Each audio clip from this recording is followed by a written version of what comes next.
What is going on, FG3000? Back in the place to be, and welcome to the mobile gaming tier list for all games released in October. October, FG, really? What about November? It's almost December. Dude, why are you throwing all these months at me? All right, let's get to the video. So taking it from the top, starting off with Nightcore Kingdom. When I first saw this game in the pre-registration, I thought it looked kind of creative and unique and different. But once I played the game, you know, poor optimization on the actual client itself, and the gameplay loop, not really that satisfying at all. I was completely wrong about this one. Not a bad game, but the gameplay left a lot to be desired. So I'm gonna be giving Nightcore Kingdom, I'm gonna be giving that a D below average. Now the next one up, Memento Mori AFK Idle RPG. As long as this game has been out, it just finally launched just recently, its very first event, but it doesn't really change what this game is, right? A lot of people call this game like a PowerPoint idle game, and I really can't disagree. On the positive side, if I have to say one positive thing about this game,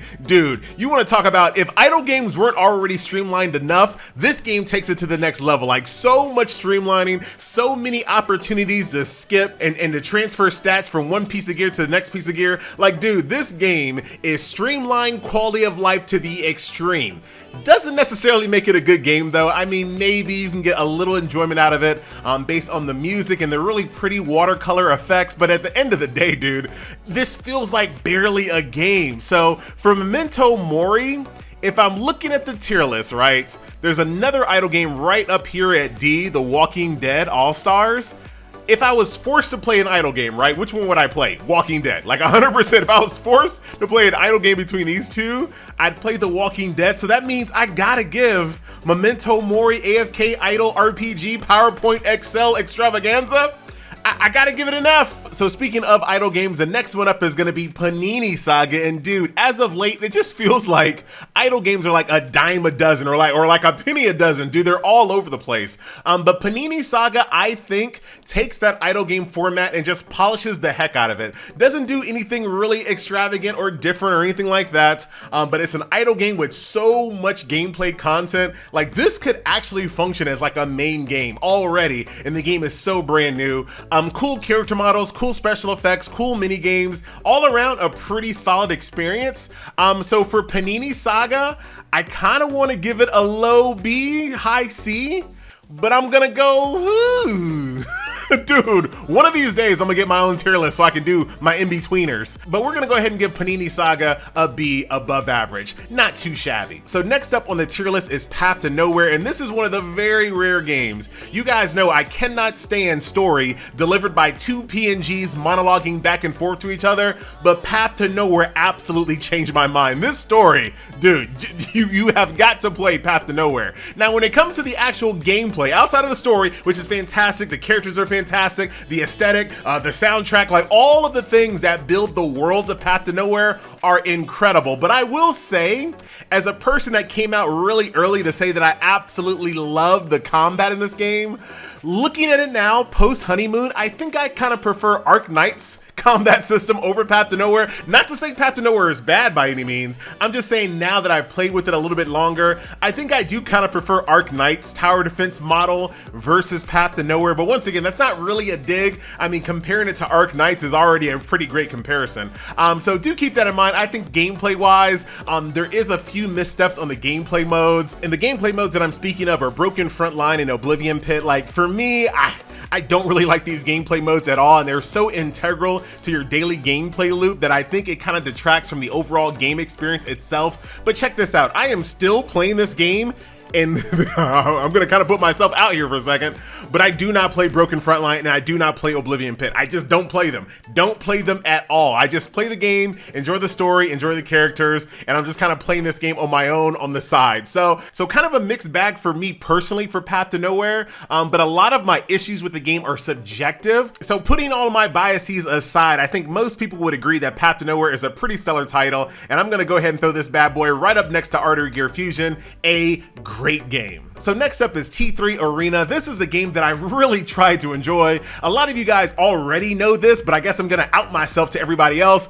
Dude, sometimes after my first impressions video, I'm trying to uninstall as fast as possible. Like as soon as I say I'm FG and I'm out, dude, uninstall, I'm out. I'm going to do something else. But this is a game that I kept playing beyond my first impressions video. I was knocking out my dailies every single day for like 2 weeks plus. And guess what? What FG? I never, and FG means never, ran across another real life player. And if I did, they were just as bad as bots, because every single match for a whole couple of weeks, knocking out my dailies every single day, I won every single match, and we won by over 20 kills or more. And you wanna know who had top kills every single match? Me. So I won every match for 2 weeks, I was top kills for 2 weeks, and I was always ahead by 20 kills or more for 2 straight weeks. That don't even sound right. Like, I know I got some gamer mode, you know what I'm saying? But it ain't that gamer, all right? So for whatever reason, the matchmaking at low levels is just absolutely non-existent. And I know real life players play this game. I know it's decently popular because every single time I go to the Facebook, people say such positive things about this game.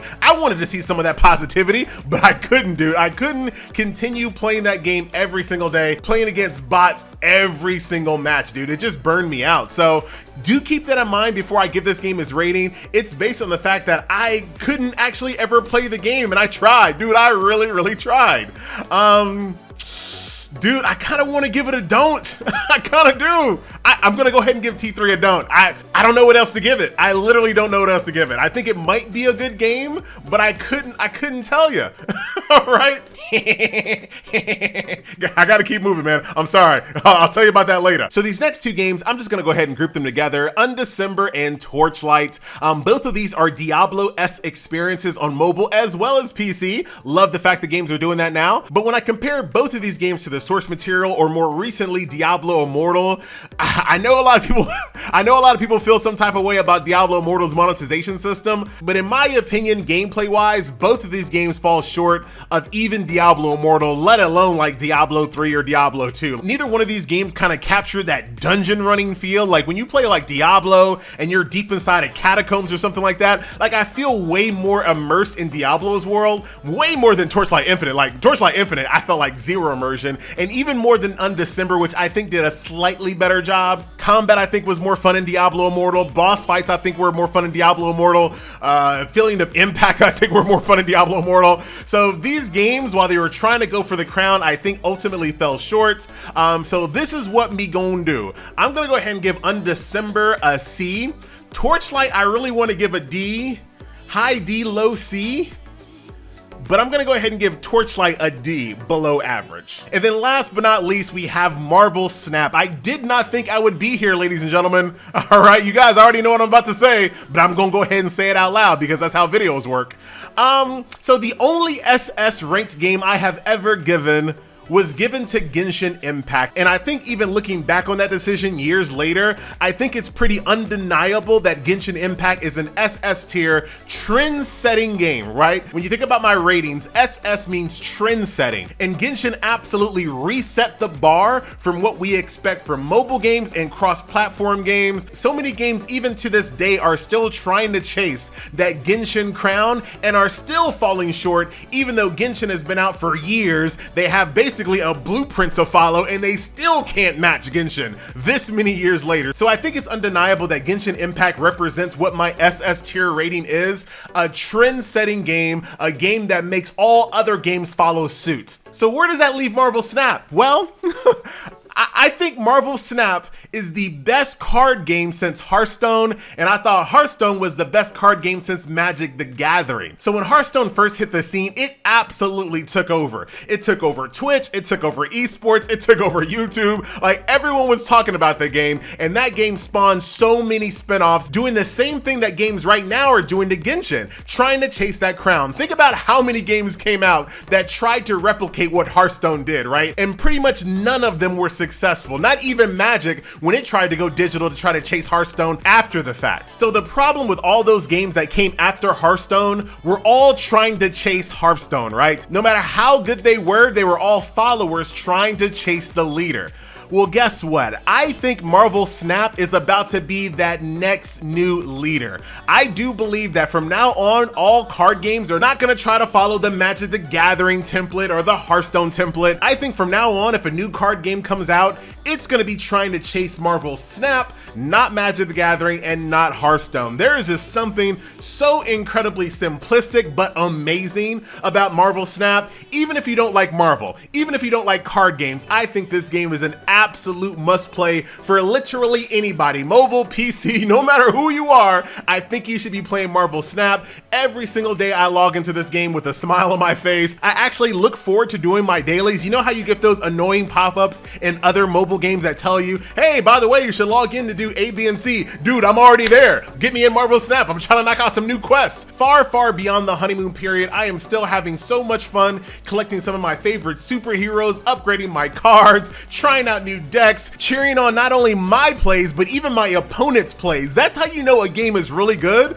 where you get beat by someone, you're like, dude, what an awesome play. So with all that being said, I have no issue giving Marvel Snap, a game that I've been playing every single day since launch, a game where I've missed not one single daily quest, a game where I bought every single battle pass the second it's released, a game where I spend way too much time laughing at memes on Reddit about. Dude, Marvel Snap is the king of memes, like 100%. Play Marvel Snap, subscribe to the subreddit, and I assure you there is no other gaming subreddit on the planet that has funnier memes than Marvel Snap, 100%. So with all that being said, I think we've already said it, Marvel Snap is the only, I've looked at the other releases this year, Marvel Snap is the only game here in 2022 that will achieve my SS tier, trend-setting tier list rating, and the only game I've ever given this rank to besides Genshin Impact. Congratulations, Marvel Snap. Dude, absolutely well deserved. I love this game, and I cannot wait for the next battle pass. Here comes Silver Surfer.